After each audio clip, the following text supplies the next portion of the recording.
This is a true account, presented with care and respect for all impacted. The focus here is on understanding the investigation and what can be learned from it. True crime isn't just about what happened, it's about understanding why. If you value that approach, consider subscribing. Your support through likes helps this content reach others who think the same way. Now then, At around 7:30 in the morning, the day began like any other at Chardon High School. Students arrived in small groups. Some were half awake, others already laughing with friends. Backpacks dropped beside cafeteria tables, conversations overlapped. It was routine, predictable, the kind of morning no one thinks twice about. But later, when everything was examined piece by piece, one detail would stand out. Something subtle, something easy to miss, and it would change how people understood that morning entirely. Chardon, Ohio, was the kind of town where familiarity shaped daily life. People recognized each other at grocery stores. Teachers often knew students beyond the classroom. It wasn't perfect, but it felt stable, predictable, safe. At the high school, mornings followed a rhythm. Students gathered in the cafeteria before classes began. It was a social space, a place to wake up, catch up, and ease into the day. The same tables were used by the same groups, the same routines played out again and again, and that consistency mattered more than anyone realized. Because when routines change, even slightly, it can signal that something isn't quite right. Looking back, that morning followed the same pattern, at least at first. Students like Demetrius Hewlin, Russell King Jr., and Daniel Parmerter were part of that environment. They had their own routines, their own friendships, their own plans for the day. To the people who knew them, they weren't headlines or statistics. They were individuals with personalities, with humor, with futures still unfolding. And that's important to remember, because cases like this aren't just about events, they're about people and the impact those events leave behind. From a psychological standpoint, routine is one of the strongest indicators of normalcy. Humans rely on patterns. We notice when something feels off, but only if the change is clear enough to register. The challenge is that not all warning signs are obvious. Some are quiet, subtle, easy to dismiss, and that's where this story becomes more complex. Among the students moving through that same environment was someone who, to most people, didn't stand out in any obvious way. There were no loud disruptions, no clear signals that would immediately draw attention, at least not in the way people expect. But what's interesting from a psychological standpoint is how often concerning behavior doesn't appear dramatic. It appears distant, withdrawn, disconnected. In many adolescent environments, social connection plays a central role in identity. Friend groups form naturally. Conversations flow, shared experiences build bonds, but for some individuals that process doesn't come easily. Social difficulty, especially during teenage years, can create a sense of isolation that isn't always visible from the outside. A person can be physically present in a room full of peers and still feel completely separate from them. And when that gap grows, it can lead to deeper internal struggles. Research in behavioral psychology shows that prolonged social isolation, combined with internal distress, can sometimes lead to distorted thinking patterns. Not always, not predictably, but often enough that experts pay close attention to it. The key issue is this: these patterns rarely announce themselves. They exist quietly, in the background. And unless someone knows what to look for, they can go unnoticed. At Chardon High School, nothing about the physical environment suggested that anything unusual was about to happen. Teachers were preparing lessons, students were settling into their morning routines, conversations continued like any other day. Everything appeared normal, but normal doesn't always mean stable. And this is where things take a turn, because when investigators later examined behavior leading up to that morning, they didn't find a single obvious warning sign. Instead, they found fragments, small details, pieces that, on their own, didn't seem significant. But together, they told a different story. One of those details was routine. People tend to follow consistent patterns, especially in structured environments like schools. They sit in the same places, arrive at similar times, interact with the same groups, and when those patterns shift, even slightly, it can indicate something beneath the surface. At the time, nobody noticed anything unusual about how that morning began, but later, that assumption would be questioned. Another factor investigators often consider is perception, how someone is seen by others versus what they are actually experiencing internally. In many cases, individuals who struggle socially aren't immediately identified as being in distress. They may appear quiet, reserved, even unremarkable, but internal experiences can be very different from external appearances. This disconnect between how someone seems and how they actually feel is one of the most challenging aspects of behavioral assessment. because it means that the signs are there. They're just not always recognized. Looking back, some people would later describe subtle indicators, not extreme behavior, not clear threats, but small things, changes in tone, moments of detachment, a sense that something wasn't quite aligned. At the time, those details didn't stand out, and that's often how these situations unfold, not through obvious warnings, but through signals that only make sense in hindsight. This case teaches us something important about human behavior. We tend to look for clear, dramatic signs when we think about risk. But in reality, many concerning patterns develop gradually, quietly, without drawing attention. And that makes early recognition incredibly difficult. It also highlights why awareness matters. Because understanding these patterns, even in a general sense, can help people notice when something feels off, even if they can't immediately explain why. As the morning continued, the cafeteria remained filled with conversation. Students moved through familiar routines. Teachers prepared for the start of classes. Nothing appeared out of place. But beneath that surface, something had already shifted. The routine, the same one that defined every other morning, was about to break. And when it did, it would change everything. The shift didn't happen all at once. At first, it was just a moment, a break in rhythm, the kind of interruption people don't immediately understand. Around 7:30 in the morning, students were still gathered in the cafeteria. Conversations continued. Backpacks rested against table legs. It was the same environment described before, familiar, structured, predictable. And then something disrupted that pattern. At first, confusion. Some students paused. Others turned toward the source of the disturbance, trying to understand what they were hearing. In situations like this, the brain often takes a moment to process unexpected stimuli. It tries to match what's happening to something familiar, but this didn't fit anything familiar. And within seconds, that confusion turned into urgency. From a psychological standpoint, sudden, high-stress events trigger what's known as the fight, flight, or freeze response. It's automatic. The brain shifts into survival mode, prioritizing immediate reaction over analysis. Some people move quickly, others hesitate, some freeze completely. And all of those responses are normal, because in the absence of clear information, the brain is trying to protect itself with limited data. At Chardon High School, those responses played out in real time. Students began moving away from the cafeteria. Some ran, others followed instinct, trying to get to safer areas. Teachers reacted based on training, or in some cases, pure instinct. And this is where individual decisions began to matter.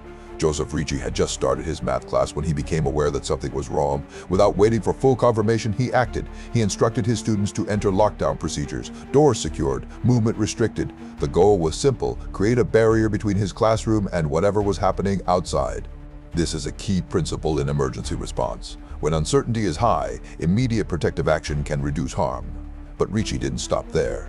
At some point during the unfolding situation, he heard something outside his classroom. Not just noise, but signs that someone needed help. That created a decision point. Stay inside, maintain safety, or take a risk to assist. He chose to act. He opened the door briefly, pulled an injured student inside, and began providing first aid. From a behavioral perspective, this kind of response is often linked to what psychologists call pro-social action under stress. It's the instinct to help others, even when personal risk is involved. Not everyone responds this way, but when they do, it can make a critical difference. At the same time, elsewhere in the building, another decision was being made. Frank Hall, an assistant football coach, became aware of the situation and moved toward it. That alone is significant. Most people, when faced with danger, instinctively move away. It's a natural response. But some individuals, often those with strong protective instincts or leadership roles, move in the opposite direction, toward the source. Hall encountered the individual responsible while the situation was still unfolding. What happened next relied heavily on speed, perception, and instinct. Witnesses later described how Hall moved quickly, confronting and pursuing him, ultimately forcing him out of the building. That action likely prevented further harm, and it highlights an important concept in crisis response: interruption. When a dangerous situation is interrupted early, even briefly, it can significantly change the outcome. Seconds matter, decisions matter. And in this case, those decisions shaped what happened next. Outside the school, the situation continued to evolve. Emergency services were contacted, law enforcement responded. The individual responsible left the immediate area and was later located and taken into custody without further incident. From an investigative standpoint, this transition from active event to controlled situation is critical. It allows responders to shift focus from immediate safety to understanding what happened. Back inside the school, the impact was becoming clear. Students and staff were trying to process what they had just experienced. The environment that had felt safe only moments earlier now carried a completely different weight. And this is another important psychological element. When a familiar environment becomes associated with fear or danger, it can fundamentally alter how people experience that space moving forward. It's no longer just a cafeteria.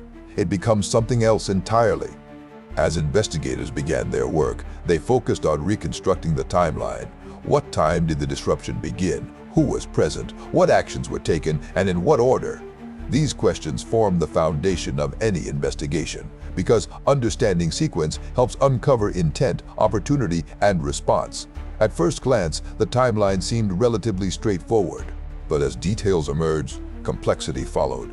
Because while the sequence of events could be mapped, the underlying reasons were far less clear, and this is where things become more complicated. Because when an event like this occurs, people naturally look for a single, clear explanation, a defining moment, a specific trigger. But behavioral science tells us that human actions, especially extreme ones, rarely come from a single cause. They develop over time, through layers of experience, perception, and internal processing. And that means the answers aren't always obvious. Looking back at the earlier discussion of routine, this is where that detail begins to matter. That morning followed a pattern until it didn't. And that break in pattern is often the first observable sign that something has shifted. The problem is that by the time the shift becomes visible, the underlying process has already been unfolding quietly, out of sight. As the investigation continued, attention began to turn toward understanding the individual behind the event. Not just what happened, but why. What factors may have contributed? Were there warning signs? Could anything have been recognized earlier? These are difficult questions, but they're essential, because without understanding the underlying patterns, prevention becomes much harder. This case teaches us something important about response. In moments of uncertainty, people rely on instinct, training, and split-second decision-making. And those decisions, whether it's securing a classroom, helping someone in need, or intervening directly, can have a lasting impact. But it also raises a deeper question. If the warning signs are subtle, if the patterns develop quietly, how do we recognize them before a situation reaches this point? And that question would become the focus of everything that followed. Because as investigators dug deeper, they weren't just looking at what happened that morning. They were trying to understand the path that led there. And the answer wasn't going to be simple. By the time the situation was under control, the immediate questions had been answered. What happened, when it happened, how it unfolded, but the most important question was still unresolved. Why? From an investigative standpoint, this is often the most complex part of any case. Because while actions can be documented, motivations are rarely visible on the surface. They have to be reconstructed carefully through behavior, history, and patterns. And in this case, that process revealed something important. There wasn't a single, simple explanation. Instead, there were layers. The individual responsible was taken into custody shortly after leaving the school grounds. From there, the legal process moved relatively quickly. He was charged and later chose to accept responsibility in court. But what stood out wasn't just the legal outcome, it was the behavior that followed. During sentencing, while families spoke about the impact of their loss, his reactions appeared disconnected from the emotional weight of the moment. There were signs of inappropriate responses, smiling, lack of visible empathy, and actions that suggested a desire for attention. And this is where psychological analysis becomes critical, because behavior like this doesn't emerge in isolation. From a psychological standpoint, a lack of visible remorse can stem from several different factors. It doesn't always mean the same thing. In some cases, it can be linked to emotional detachment, an inability to fully process or express empathy. In others, it may reflect a defensive response, where the individual distances themselves from the reality of what they've done. And in certain situations, it can be connected to attention-seeking behavior, the need to control how others perceive them, to maintain a sense of identity, even in a negative context. What research tells us about this type of behavior is that it often develops over time, shaped by internal experiences that may not be immediately visible to others. Which brings us back to something introduced earlier: social isolation. The idea of being physically present but psychologically disconnected. This is one of the most commonly studied patterns in adolescent behavioral psychology. When individuals feel excluded or unable to form meaningful connections, it can lead to internal narratives that reinforce that separation. Over time, those narratives can become more rigid, more extreme, and in rare cases they can distort how a person views themselves and others. But it's important to be clear here. Most people who experience social isolation do not go on to commit harmful acts. That distinction matters because the goal isn't to label or generalize, it's to understand patterns. Looking back at this case, investigators and analysts began identifying what are often referred to as warning indicators, not definitive signs, not guarantees, but patterns that, when combined, can suggest a need for attention or intervention.